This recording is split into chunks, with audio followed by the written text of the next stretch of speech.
অভিনয় নাকি গান? কোনটা নিয়ে ভবিষ্যৎ পরিকল্পনা? আ গান নিয়ে ভবিষ্যৎ পরিকল্পনা সবসময় ছিল, থাকবে। এটা চেঞ্জ হবে না হুম। কখনোই। ওই জায়গাটা একদম ফিক্সড। অভিনয় নিয়ে নতুন করে ভাবছি, বলা যায়। যে আচ্ছা, এই জায়গাটা তো মনে হচ্ছে অ্যাকসেপ্টেন্স পাচ্ছি। তাহলে এখানে কি করা যায়?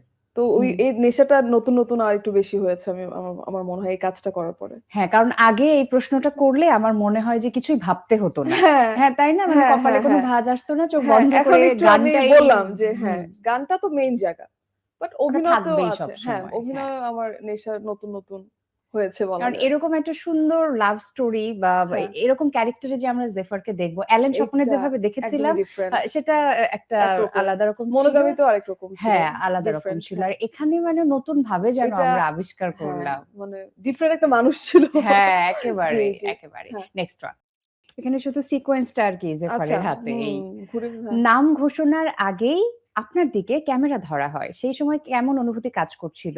তখনই কি মনে হয়েছিল যে পুরস্কারটা আমার কাছে আসবে বা এরকম কিছু? না, আমার একদম অ্যানাউন্স মানে যখন মুখ থেকে না বলা হ্যাঁ। পর্যন্ত আমার মনে হচ্ছিল না। কিন্তু সবাই চিল্লাচ্ছিল সত্যি কথা বলতে। যখন আমার নামটা বলতেছিল আমি দেখলাম যে অনেকে চিল্লাচ্ছে, মানে আছে না চিয়ারিং আরকি। হুম, হুম, তো হুম। তখন অনেক ভালো লাগছিল, আবার এট দ্য সেম টাইম অনেক নার্ভাস ছিলাম।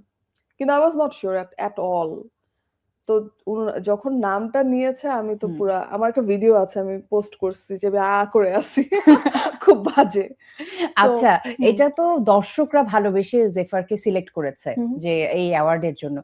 জেফার যেহেতু গানের মানুষ, গান বোঝে, জুরি বোর্ডে জেফারকে বসিয়ে দেয়া হলো। হুম, সে তাহলে কাকে অ্যাওয়ার্ডটা দিত? জেফার, হুম। কনা, দোলা নাকি ফারিন? এটা তো যারা নিজে নমিনেশনে ছিল। আমি জাজ? হ্যাঁ। এটা হয় না। এটা হয় না। আমি তো জাজ না। আমি জাজের অনেক দূরে, জাজ হওয়ার থেকে। আমি এখনো যদি মানে যদি বসানো হতো। আচ্ছা, না, আমি জেফারের নামটা বাদ দিয়ে দিলাম। বাকি যে ৩ জন নমিনেশনে ছিল। এইটা আসলে আমি এটা বলতে পারছি না। এটা খুবই মানে এটা কেন আমি বলব? এটা দর্শকরাই এটা আসলে উনাদেরই কাজ। আমরা হচ্ছে দিয়ে যাব এবং হুম। উনারা আমাদেরকে জানিয়ে যাবে যে কাদের কাজ ভালো লেগেছে উনাদের। শ্রোতা হিসেবে কোনটা ভালো লেগেছিল হুম। সেটা গানগুলো নিশ্চয়ই শোনা হয়েছে। চাঁদ মামা, কন্যা I think সবগুলো। প্রত্যেকটা গানেরই প্রত্যেকটা জোন আছে।